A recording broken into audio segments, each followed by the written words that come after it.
Our neighborhood is filled with trees that most of the people took out. Two or three of us still have them, and when they first planted the neighborhood, they came up and they're, I believe, flowering, or yeah, what do you call them when they don't have fruit on them?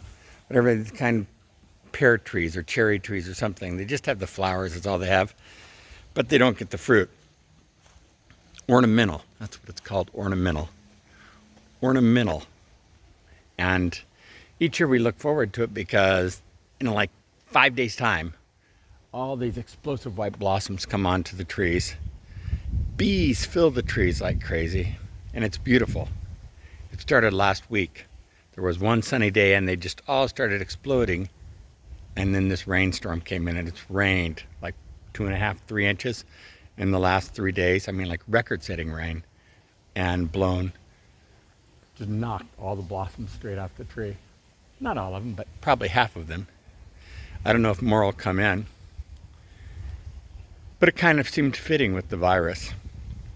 It seemed like we were just getting started on the year 2020, a brand new start. Then the virus came and kind of knocked the life out of us. Many of us haven't been able to work. Some of us have been working way too much.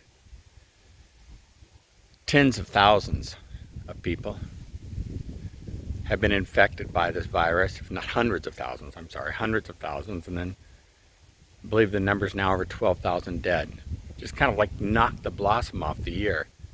And it seems that no matter what happens in the rest of 2020, only one thing can legitimately be remembered, and that's these days that we're living through right now. In fact, for the rest of our lives, for the youngest of us and the oldest of us, something tremendous, historic would have to happen to take the place of this moment in history in our lives.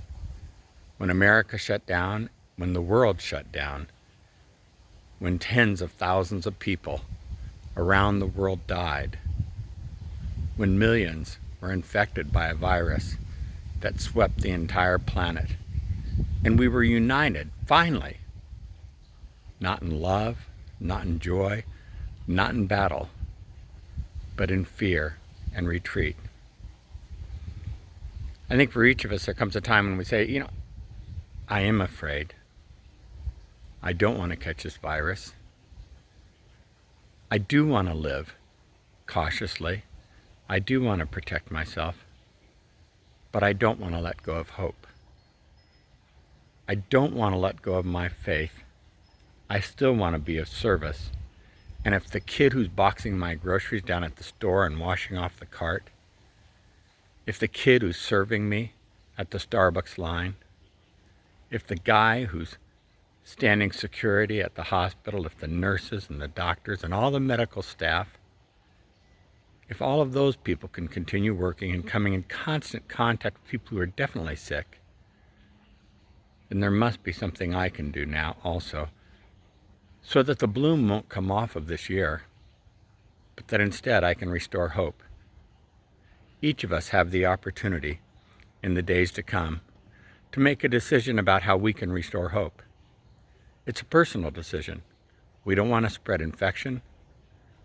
We don't want to be part of the problem, but we do want to be part of the positive solution. I don't know how you can restore hope today. I've been struggling to find out how I can keep hope coming in this very holy of weeks. Passover begins tomorrow, Good Friday,